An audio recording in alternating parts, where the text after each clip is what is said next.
It's spinning. I'm waiting.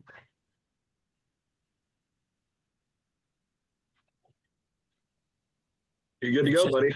No, it's just spinning. It's like it doesn't say it started recording. Normally it kicks right on. I'm going to cancel it.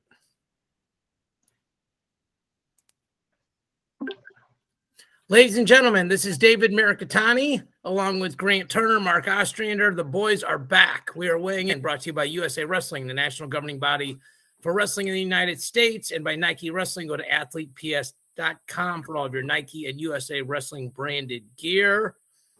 GT, y'all sold 1 million of these down in Tulsa last weekend, man. Love it. Love it. Keep supporting USA Wrestling merchandise sales. For sure. Yep. Lots to talk about. We missed last week for a combination of factors. Sort of did a mini weighing in, Matt Chat, I guess. Preview episode down there from Junior Duels. Let's start at Junior Duels. For the 4 people that don't know, my co-hosts are both from Iowa. I am outnumbered. I am very much outnumbered today. Gentlemen, y'all swept. You did the A beat B, B beat C, C beat A, and Greco, and y'all just mollywopped everybody in freestyle. Mark, I will let you go first, but the floor is yours, guys.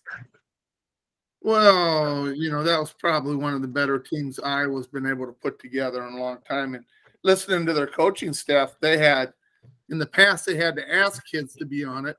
This year, they had an abundance of guys that wanted to wrestle on it, but they took the cream of the crop and they went down there and they showed that. And I'll be the first to admit it. I've said for a long time that Iowa was not one of the stronger states in high school wrestling. I said that because I've seen Chicago, Illinois, I saw Ohio, I saw Pennsylvania, I saw New Jersey, I see California. I've had kids from all over the place, and their skill level was so good coming in to where I was coaching. Now I think you got to put Iowa up in there in that echelon, one of the top states in the United States for high school wrestling, because of what they were able to do. They just absolutely tore through that tournament. GT. Well, I believe this is the first time that Iowa has ever won junior duels in Greco. That is true. They've won the Fargo title with Greco before, but as a dual meet team, this is their first title ever. So I think kudos to the clubs that are producing Greco athletes in the state of Iowa: Big Game, Seabolt, Osage, Waverly, all of the teams that are like producing guys, Dubuque, Hempstead, that basically have tried. In Southeast Polk, for sure. I got to do that one. Got to throw that in there for sure. Yeah. But that shows the depth of the state within, basically those styles, right? And then the clubs that are in the state that have asked those guys and continue to have those guys wrestle in the spring and summers. Just a testament to those guys and those coaches keeping those kids out for wrestling throughout the summer. And, big shout out to, the coaching staff that basically put and align those guys to get them to wrestle. So humongous. Anytime when you go double champs, like, it's pretty special teams. So, yeah. So I was lucky enough to do 3 of the 4 finals play-by-play. Shout out to Monica, Pete Isaias, Zach Randall, all those people that helped get me on the air. Did the first day with Jason Keck, the last 2 with Hardell Moore. Didn't get to do the Greco because the junior girls, were not exactly at the same time, but overlapped. But I do know this, and for people, Junior Duel is one of my favorite events of the year. GT and I have been there. It's a lot of fun. It's pools. So you can wrestle the same team twice. You can lose in your pool and still win the tournament. So Iowa and Greco lost to Oklahoma on the last match. So they were 2 coming out of their pool, but the top 2 made it into the gold, the reset gold pool, so the championship bracket, so to speak. Then they beat Minnesota in that pool to make the finals. And then, Minnesota beat Oklahoma, and then Iowa beat Minnesota. So Freestyle was, I think their closest duel was 30 points. I don't want to, it probably was not exactly 30 points, but it was not close. They have like no holes, man. Like, we were talking about it. You guys at Grandview have a stupidly high dual meet winning streak. And like to beat Grandview, there's two scenarios: win 5, realistic scenarios, win 5 and don't get out bonused, or win 4 with bonus, and and hold your 6 losses to decisions. There's 15 matches. They don't have 7 holes. And even if you pull a couple upsets, they're a hardware store. They're just a bag full of hammers, man. Like they sat guys. They sat Fargo All-Americans in that final duel. It's crazy. I think this is interesting. Like, all of us have friends all over the country. Pennsylvania's like, listen, in Illinois, like we still own Fargo. It's going to be super interesting, because who goes? Because the scoring's different. It's not, and that's what's weird about our sport. We score things differently in different formats. In football, it's always 4 quarters, in pro, 15 minutes, and a touchdown's always worth 6. But it sets up a very interesting Fargo. Really, congratulations to the state coordinator over there in Iowa. But I think probably what the biggest thing is, and if you guys live there, they've made it cool to be on the junior duels team. Like it used to be like, well, I guess it's a good warm up for Fargo. Yeah, like it's fine, whatever. It's cool now. Like like Mark, you said it. They were kicking people off. Like they made it like the cool party, like the VIP where everybody wants to get in. So I don't know if you guys want to say anything else about that before we move on. Any other thoughts on them, or just big congrats to everybody? I feel kind of like Grant does. I think these clubs have done a phenomenal job. And I was talking to one of the club coaches and I said, I congratulated him and told him what a difference I've seen in the state in the high school programs since they started these clubs, and how these kids have advanced, and they're going all over the country and wrestling. And that's what it takes to be this good. And they're going out and they're proving it. So, kudos to them. Kudos to the state of Iowa. Kudos to the other states that were there performing, because I think the Minnesota coach, had said our kids went out and wrestled hard. They were they were just better than we were today. They have a really good team, and I'm sure Ohio said the same thing after they got beat up in the finals. Eric Burnett's one of the real ones in the sport. For real. So, he just said, what were we supposed to do? Every one of their guys was just an absolute hammer, and they came out. And it's not like our kids gave up. They performed well. They just weren't good enough to beat the guys that they were wrestling in front of them at that time. So, yeah. A couple things. Ohio brought in a fresh team for freestyle. They didn't have anybody even wrestle Greco, and that still happened. The Shoemate Volker match, if you watch it, was really interesting. Like it was 1-1. Shoemate's in quad pod on the edge. He's going to give up something. He stays up in quad pod, and Volker gut wrenches him. But since he's in quad pod, it's 4, not 2. Change the whole match. We talk, GT, you and I talk about this a lot because we're lucky enough to be in some corners. Like, unless you have an amazing quad pod, most of the time, especially when there's time left, go down, give up your 2. 1, 2 is less than 4. And the second thing is 4 is really a criteria. So a lot of times 4 is really 5. Second thing is this. Congratulations to the junior girls from California. Just another bag of monsters out there. The Pennsylvania U14 girls. And I'm going to give a shout out to the Michigan girls. They placed 2nd in one, 3rd in the other, and had some forfeits, and were just still really, really good. And their coaching staff, I became friends with, I was already friends with Mario Flores. GT, we remember him from Michigan Border Brawl, but their whole crew took me out one night. Just awesome group of guys and women that are running that squad. And just overall, I would say this, I don't want to shortchange them. The girls wrestling is really good, man. they have also some interesting flexibility. Like girls in a half Nelson, you can put their elbow past their other shoulder and they don't turn, but you get them in a chicken wing and they go over way easier than guys do. So if you're coaching girls, coach more chicken wings and less half Nelsons. But the future, and Grant, you're involved in this with Nike. There's not storylines are not created in college and women's like there are in men. Like just because we don't have an abundance of D1 schools and everything yet. So there's some names I wrote down. I fully expect these, I'll call them girls now, because they're under 18. I fully expect a bunch of these girls to be challenging for age group world spots and eventually senior world spots in the next couple of years. I mean, and you've been around this tournament a long time and in the game a really long time. I think that's an accurate way to look at it, right?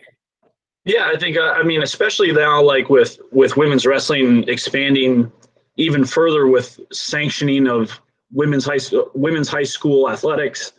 I don't know what the exact total is now. I don't know how many states it's like 30. It's in the 30s, I believe. I think 38 last time I saw it. Yeah. Yeah. So I think, with the expansion of women's wrestling at the high school level, and then if you go back and look, what was it like Helen just made her 12th team?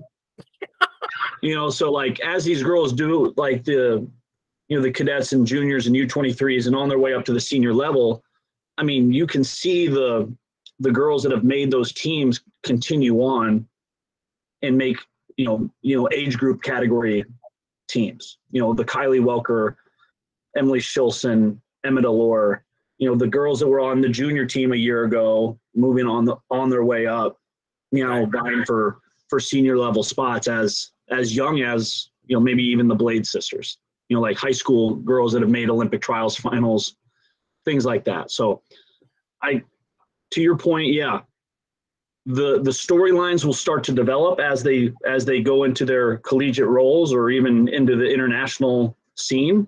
But I think with the expansion of women's wrestling at the Division I level, you'll get even more of those storylines if we can continue to have that growth from the base up and make more opportunities at the base than at the top. Yeah. Well, I know you're close to the guys at Pinnacle Wrestling Club, and on Wednesday night I had a chance to have dinner with Doug Paulson, and 99% of the stories stay in the vault, but this was a story that I know Coach wouldn't mind. He told me after Brandon was, lost in the Olympic trials that he was basically going to be done wrestling, and he was working for Doug at the construction company. And then a guy drug him up to practice, and he was coaching and working out with a guy. And he goes to his dad. He goes, I'm going to quit. I'm going to start a club. The guy that they drug him back for was Jake Deichler. And if people don't know that name, Jake Deichler qualified for the Olympics as a high school senior. And, I won't be religious. I'll say the world works in mysterious ways. But imagine all the people, all the young men and women that Brandon Paulson and Jared Lawrence have impacted their lives. And I'm not saying he wouldn't have an impact working for a construction company. I don't mean to imply that, but the direct correlation behind some guy just nagging him to come to practice and what's happened in the last 10, 15 years since then. So it was just a super cool story. Doug Paulson's daughter dates someone who's a Division I coach, and he told a great story about all these people coming over to his house for Thanksgiving. Wrestling's an awesome sport. So I'll just say that. And it was, those are his stories to tell, but Coach, I appreciate you. I love you. Thank you for sharing those. They were awesome. So, all right. So let's talk about some coaching changes. We'll go head coach first. Jordan Leen to Brown takes the job that was Todd Beckerman's.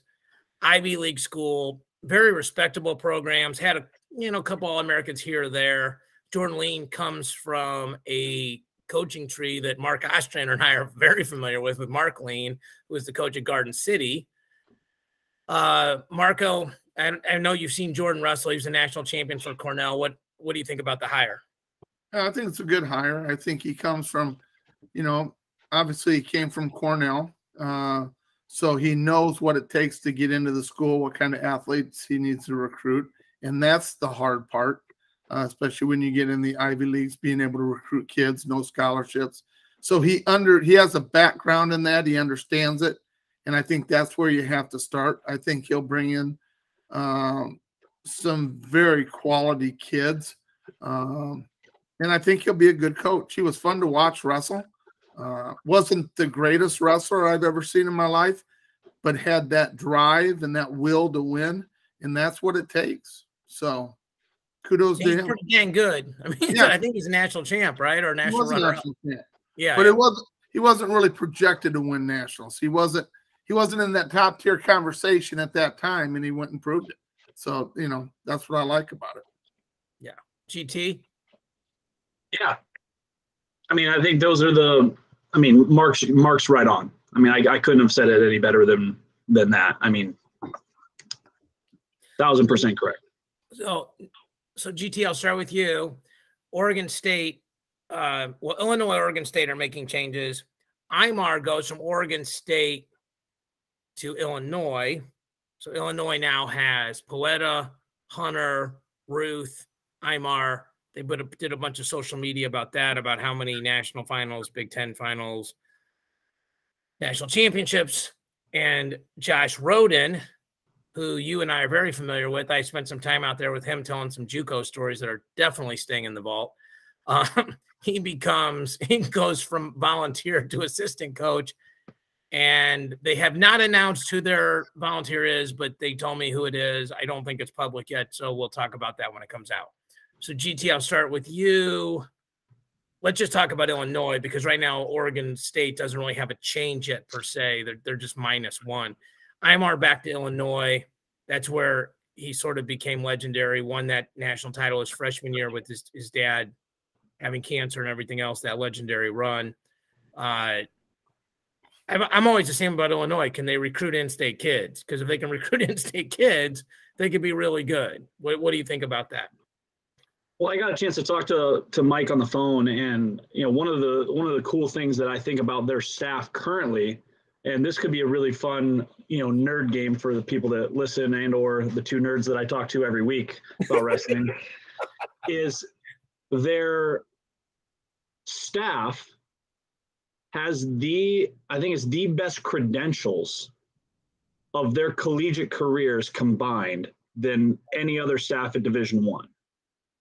When it comes to just collegiate wrestling, not international, not whatever it is, with Poeta, Imar, Hunter, and Ruth, like national finals appearances, All-Americans, like that kind of thing, just based off of their abilities as wrestlers themselves, not taking out the coaching aspect of what they do, but just them as their past careers, it's an unreal staff.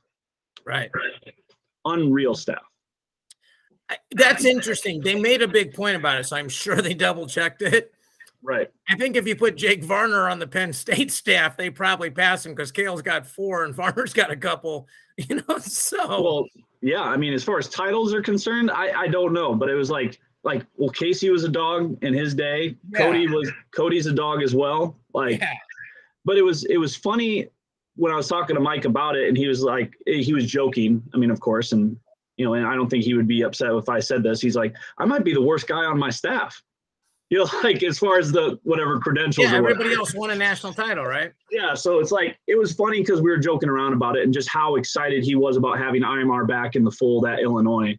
But once again, the rich get richer. The Big Ten has now got another powerhouse of a coach and a good athlete and someone that can really resonate with the kids. So I'm excited for Imar to be back home, and I'm excited for the University of Illinois wrestling. Marco, you were one of the guys that taught me a lot about recruiting. It's one of the reasons we became friends. Frankly, you were out of coaching and I was still in it. And you were a guy, obviously I still do, but really respected at the time about how you ran your program and recruiting wasn't my dad's favorite thing to do. So I talked to guys like you and Terry Pack and Pritz and some other people. For Illinois to be a perennial consensus top 10 team, they've got to recruit better, and they have a head start because these kids from Illinois, they get in-state tuition. How do you feel like Imar impacts their ability to do that? I don't know yet. I mean, I'm not going to just throw out an answer because it's Imar and say, yeah, he's going to be a great recruiter, because I haven't seen it yet. I'd like to see what happens. You know, you guys have been talking about all the national champs and stuff that they got in the room. Sometimes that's not always the best solution to running a program, because until these coaches can let their egos go and find out this isn't about me, this is about the 30 young men that we have in the room. How can I help them get better? I can use what I had to do going through the process, but it's not about just going out there trying to beat kids up saying, why aren't you doing this? Why aren't you doing that? You have to make them believe that they're good enough to be up on that stand on Saturday night, you know, at the national tournament. And that takes a different kind of person to do that. And when you get all these national champs in one room together, you know, you don't know what you're going to end up with. I want to see what happens before I give, you know, an answer to that, David, because I'm not sure if Imar's, obviously he's a phenomenal wrestler. I mean, there's nobody that, he's been in the finals 4 times at NCAA Division I wrestling tournament, but can he recruit? I don't know. I don't know how much recruiting he did at Oregon State. I don't know how much recruiting he did at Illinois before he left and went to Oregon State. So until you start seeing guys go there because of Imar, you know, I'll wait and say what I think. It's a super interesting dynamic, right? Because our sport is one where it feels like the importance of being good at our sport is essential to getting hired. So Grant, like I'll use, you are an active coach and your head coach is Nick Mitchell, who was a good wrestler. But Nick Mitchell wasn't like a 4-time NAI national champ or anything. No criticism. Okay. Just acknowledgement of facts. He wasn't the greatest wrestler of all time. And you guys are crushing it because he's knows how to run a program and he's a leader. And he probably was, you know, he's a really good wrestler. I don't mean to imply like he was some bum or something. So Nick, don't come down and put me in a headlock or anything. But, you know, he wasn't Cale Sanderson. But he's built a culture. You and me talk about off the air all the time. Like we built this culture, being you and Nick and the other guys there, you know, Reedy and Henderson and everybody else. Not we, David, but we, Grandview, built this culture. And so and then like I talked to Josh Roden, and all of us know Josh. Josh will pick up. Josh might be the only guy that was in JUCO that was picking up the phone as much as me when I was coaching against him. That makes up for a lot. You know, like if somebody who was a great wrestler calls you once and somebody who wasn't a great wrestler calls you 12 times and knows your girlfriend's name and knows, you know, that you come from a single parent household and knows all this other stuff, and they can convince you, well, we can win here too. Just, you know, in every other sport, you don't have to have been the greatest athlete in the world to win. You know, that's how those guys are winning those battles. So I think your guys, and again, nobody knows yet, but to me, you're both right, because it's an awesome staff, to GT's point. And to Mark's point, look, who's going to pick up the phone? Who's going to make these calls? And who's going to get these kids to stay? Because if you just got the best kids out, there's like 7 states in the country. If you could just keep the best kids in, they should be in the top 10 every year. And Illinois is one of those 7 states. You know, Iowa's becoming one of those 7 states. I mean, obviously New Jersey, Pennsylvania, all those kind of things. So, but congratulations to everybody involved. Congratulations to the new volunteer assistant at Oregon State, who is TBD, but I know who's coming there. So, okay. Yeah, let me say one other thing, because I've been in, Grant's not going to say it because he coaches there, but I've been in the room a couple times, I think 2 or 3 times this year, and I was able to watch practices. This coaching staff that they have at Grandview, David, it is not about the coaching staff. These guys are 100% in on every individual they have in their room. And that's how you build a program. And so I want to see if Illinois can do that.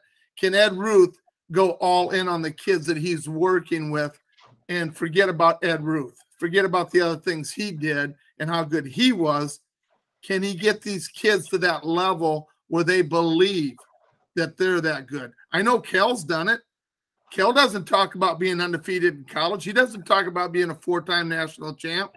He talks about the kids in the program and what they're doing and how proud he is of them and what they have to continue to do to get better. You know, that's how you become a top-notch legend coach.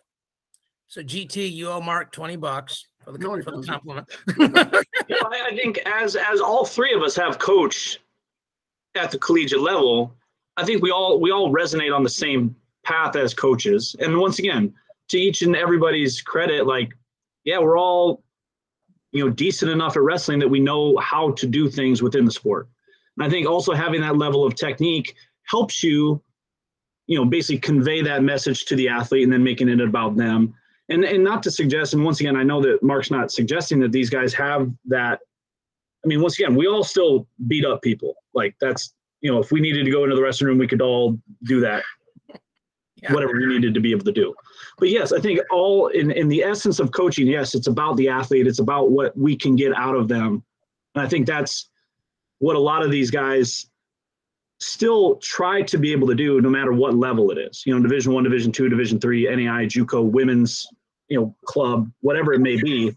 I think that's, if we could just know that about a majority of those guys. I know for a fact, like Tom Ryan cares about his guys. Tom Brands cares deeply about his athletes. I know Eggum cares deeply about his athletes. Yeah. So it's one of those things as these new coaching staffs develop, you all find your roles. And once again, recruiting and coaching and head coaching status and all that kind of stuff comes into a group play, and then your role. And like how you can come around. I don't know if I've ever said this publicly, but my last match in junior college, I lost in the finals on a penalty point, and it really bothered me for a long time. And probably the first 2 years I was an assistant coach, I probably wasn't great because I just whipped everybody in practice, and it was probably just terrible anger management therapy. And then, my dad said to me one day, like, you're not helping them or you. Like, it's over.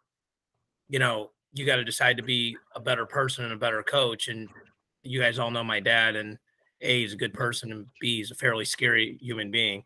So if he tells you to do something, you're most likely to do it. And so, yeah, I mean, I that's just me. That's just my story. But I think I became a better coach once. It still bothers me, but you just set it aside and you go, look, that's part of my journey. And, hopefully I'm doing better things now. And I'm not defined by one win or one loss. So, yeah, well said by you guys. Okay.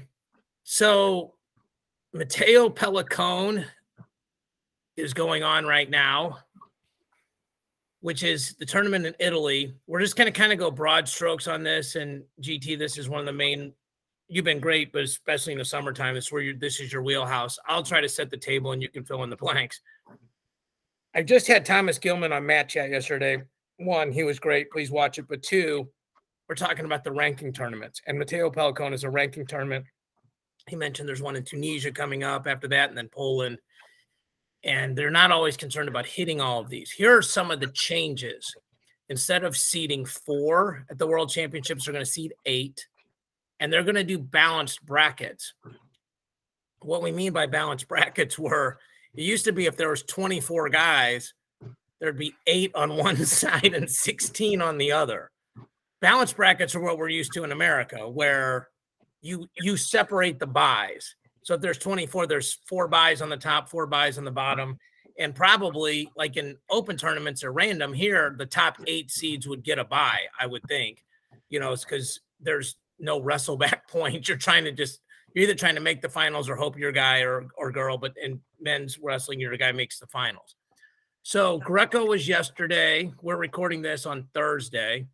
Women's freestyle started because of the time zone. I saw at least one of our ladies in the finals.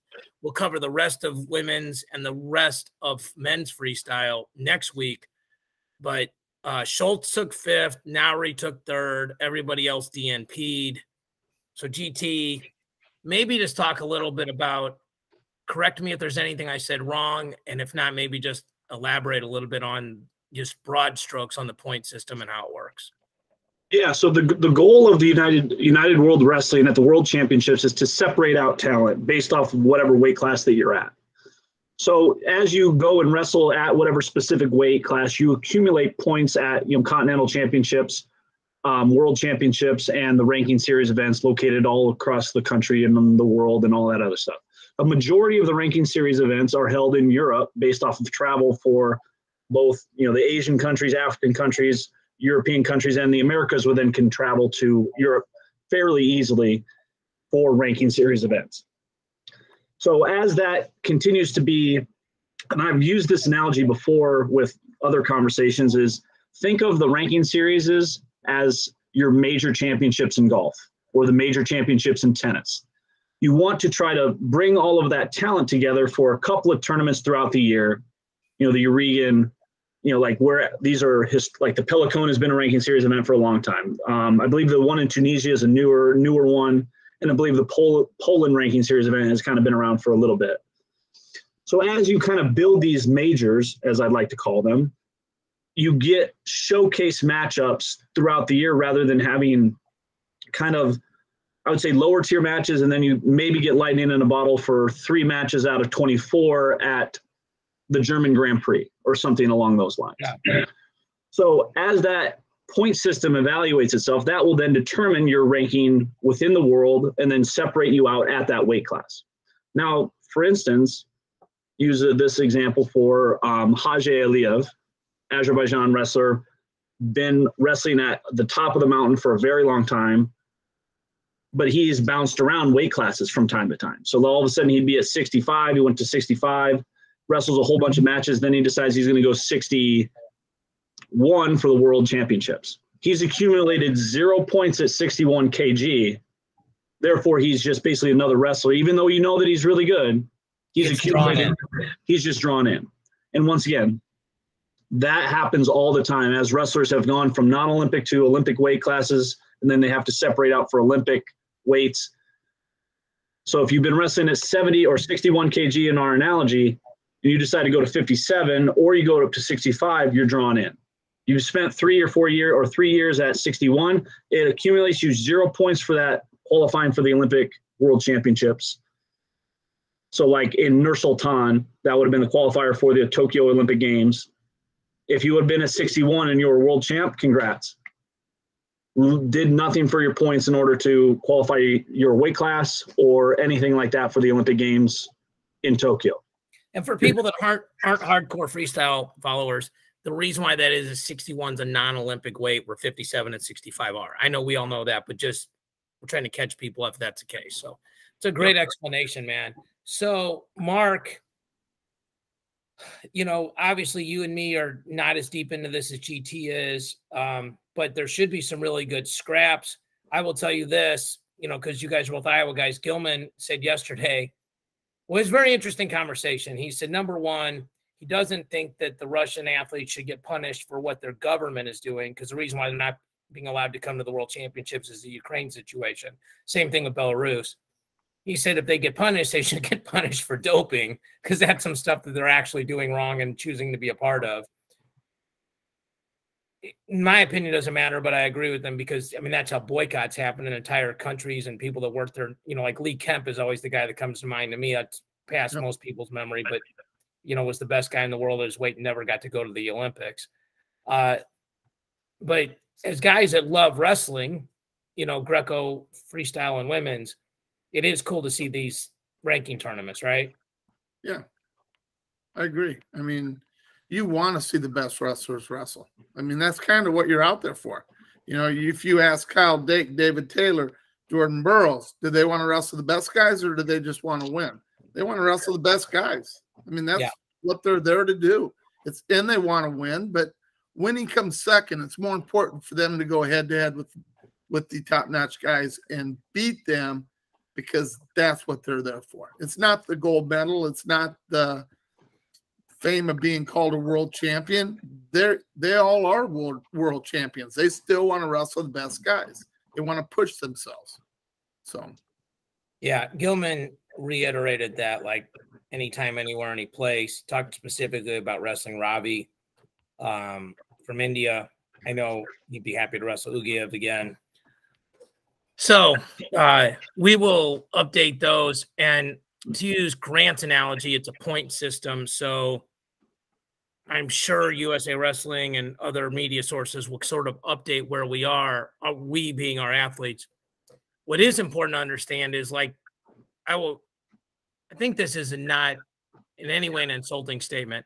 The surprise members of our world team, so to use men's freestyle, like a Zilmer and a Gross, have no points right now. So if they want any chance of getting seeded at the Worlds are going to have to hit a couple of these tournaments where like Dayton Fix would have had a lot of points already started because he was the 2021 world silver medalist. Is that a fair statement, Grant? Yeah. Okay. Now, I don't know if Zomer and or Gross have competed at anything prior, like any sort of ranking series prior to making the world team, but those points would still be allocated for them regardless. How far back do they go? It's basically from Worlds of last year. So they would have had wrestled, like to use Gross as an example, he would have wrestled in a tournament that scored points after Fix got his silver medal, because he clearly got no world points because he wasn't even on our team. Correct. So he would have not been the representative for like the Pan Am Championships, right, or something to that effect, where he would have been able to do it as representing Team USA. He'd still be representing himself if he were to go to himself in a points value system. Yeah. He's going to be wrestling for USA, but like I don't know if those guys had gone anywhere. But yes, if they had points accumulated for themselves, they would then be able to carry that as the representative in Serbia. Yeah, that makes sense. Okay. And I think the thing that's probably most important here is we can go on the UWW site after Pellicone, show people where guys are. I think a fair statement to speak for these guys and girls, or women, excuse me, is to a certain extent they don't care. They're going to do what's best for their training cycles, and they're not absolutely obsessed with trying to be the #1 seed. So you still will you'll have some lightning in a bottle matches, to quote Turner, but you'll also just have some matches where it's like the number 7 against the number 12 guy or girl, woman. Okay. Last thing, I don't know if we're going to get through all of this, but the NCAA bylaw changes. So probably several points. Or number 1, you have to have a 2.0 minimum GPA your freshman year. You have to have a 0.2 minimum scholarship, which was a very interesting one. There's no unattached competitions for true freshmen, but that's because true freshmen can wrestle in 5 dates and still redshirt. So I don't know if we're going to get through all this in 10 minutes. Let's talk about the last 2 first. So true freshmen get 5 dates, and as a result, there's no redshirts. I will talk about it from the junior college point of view, and Mark, as usual, you're the sage of this show. Correct me if I'm wrong. Junior college coaches wanted their athletes to wrestle as many 4-year schools as possible the first half of the year. Most of our schedules were predominantly open tournaments. Sometimes if you're redshirting a kid, if you don't know about this, it's kind of a ridiculous situation. Like Joe Blow's dad sits in the corner, and then the coach is not allowed to coach, but can stand 5 feet behind the dad and yell things, but they just can't be in the corner.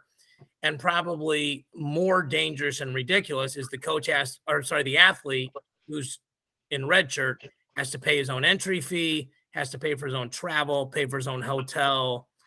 Most coaches I know, like the kid just slept on somebody's floor and didn't tell anybody. And like if they were all at a buffet, they snuck them in kind of thing. But theoretically, that was the rule. This eliminates all that.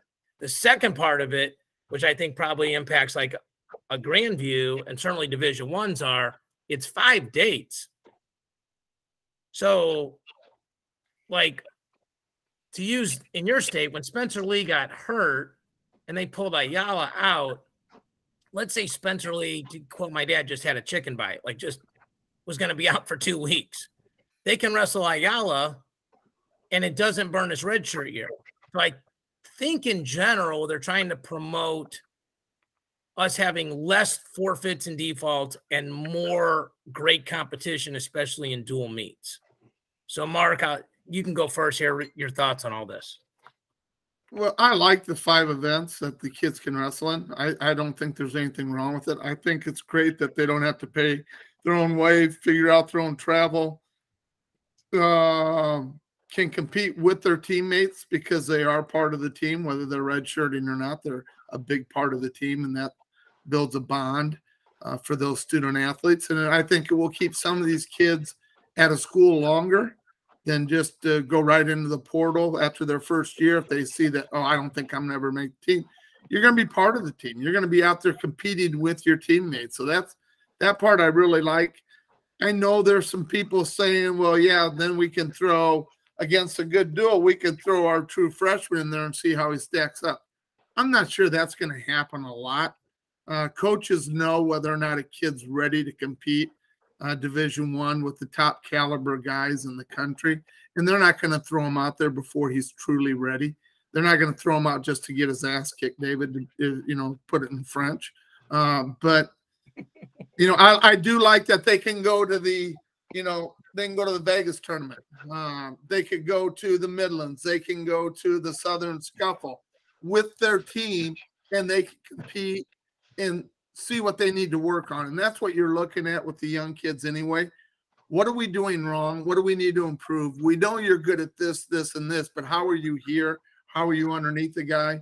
Can you get out of the legs? Can you scramble with these kids the way they're scrambling these days? I mean, you're going to find out real quick if you have holes in your arsenal and what you need to do to fix it. And then they go back to the room and they're able to work on these things. And then another 2 weeks later, they can send these kids to another open tournament, not make them pay for it. I think it's great. I really do. I think the NCAA hit it right on the head. I think it's phenomenal what they're doing for the kids. Yeah, I agree. So GT, this first question literally just hit me as Mark was talking. I'm assuming the NAI is actually going to follow these rules. Do we know that? Everything that I believe that the NAI goes through is through the NWCA. So as far as the rules, like actual competition rules, that doesn't fall within the NCAA purview. But the NAI is a completely separate governing body. So I don't know, and I would have to actually talk to somebody that's actually a full-time coach to sort out whether or not they're going to adapt that ruling. So let's say for the sake of argument that they are. Okay, so Grandview's in a very unique situation. You've created a winning culture, not just a healthy culture. I know ultimately winning the national title from a competitive standpoint, I know developing young men and women and helping kids get their degrees and become better people is the ultimate goal. But from a competitive goal, I think winning the national title is probably the primary goal. But I also think that dual meet streak has got to be pretty important at this point. And if you're a coach and you guys have depth and somebody gets hurt and you can pull a kid and not burn his red shirt strategically, and then just sort of ethically, how does that improve your life as a coach? Well, ultimately, I think that there's, you definitely want to try to win duels and you try to, do your best and put the best team out there.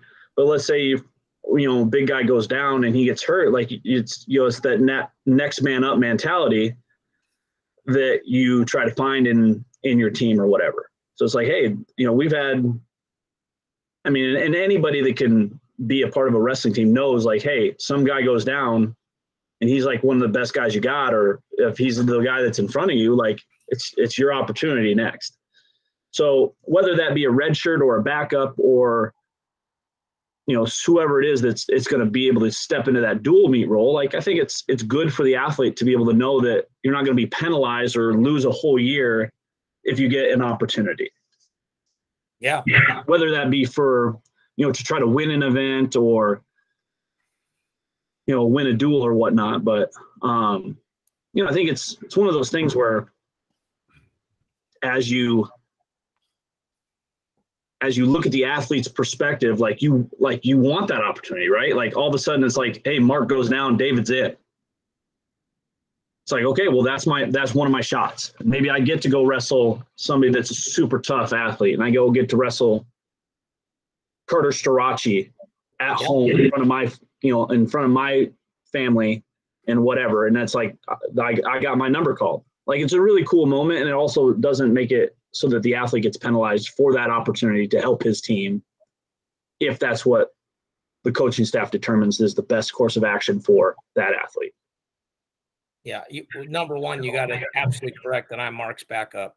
That is the correct way to structure that. When those analogies come through, I always know that Mark's team won. We're supporting him. Mark's the varsity. Yeah. two other parts of that. The 2.0 GPA, I think, is fairly standard. The one thing I will tell you is this. I don't know if it's still calculated this way, but as a couple of years ago, junior college to be eligible, especially your first semester, was you had to have 12 hours of 1.75, and it could be your best 12 hours. So you could have 3 C's, a D, and an F and be eligible because your 3 C's and a D calculated to a 1.75. In D1, you had to have a 2.0, but you only had to pass 6 hours. So you could have 6 hours of A and 6 hours of F, and that's 6 hours of a 2.0 GPA. I don't know if those have changed, but it was interesting because technically it's probably easier to be eligible in Division I your first semester than it was in JUCO, which most people wouldn't think. The 0.2 scholarship, we can talk about this next week. I'm just going to set the table for it when we come back to it. But I talked to some coaches at junior duels, and they're talking about how baseball and some of these teams hate it. Because based on a lot of these states, schools, it's easier and easier to get kids. They're finding windows to get kids out-of-state tuition waivers. They have academic money. A lot of these schools are not requiring ACT and SAT scores. So now kids with really high GPAs can get academic money. If you can get Pell Grant need-based money, then sometimes there's institutional aid. Sometimes the kid's only got like $4,000 or $5,000 out of pocket, and most kids are paying that much. Now, if you want him, you used to be able to just give that guy $100, and now he's signed. He's can't go anywhere else. He's paying a really good amount. I think most of us, that have recruited know that. But you really haven't burned really any money. You burned maybe 1%. Now they're saying you have to use 20%. So I think what you're going to see, it's just going to be tricky, is like, hey, Grant, we're going to give you only need 20% over 4 years. So we're going to give you 20% the first year and then 0% the next 3. The problem is you're not actually under scholarship years 2, 3, and 4. Now, the portal's kind of changed all that anyway, where you could just leave if you wanted to. So maybe just your ability to move around is already there. But most coaches aren't great at math, and it's just going to make it even more difficult. I mean, like, I know how the NAI model works, where you have to have a draw where each kid has the team has to average they're paying so much. And I know it's almost like a fantasy football salary cap guy where you have to have somebody that's doing that. Shout out to Mark Ostrander, 2-time fantasy football defending champion. We'll just give that a quick shout out there. But it is going to make it a little more complicated. And I guess if you're a fringe kid, it benefits you, but it probably doesn't benefit the programs that can bring in more kids. But maybe that's the idea. Maybe the long-term goal of it is we're trying to stop teams from stacking depth and get more kids spread out and more kids starting. So, I mean, it'll be something to pontificate about. I'll put it on our agenda for next week so it doesn't go away. Mark, I see you're injured. You okay? Oh, it's just carpal tunnel. I just need to have surgery, and I haven't done it yet. So you just still up there being a savage, though, in Iowa? No.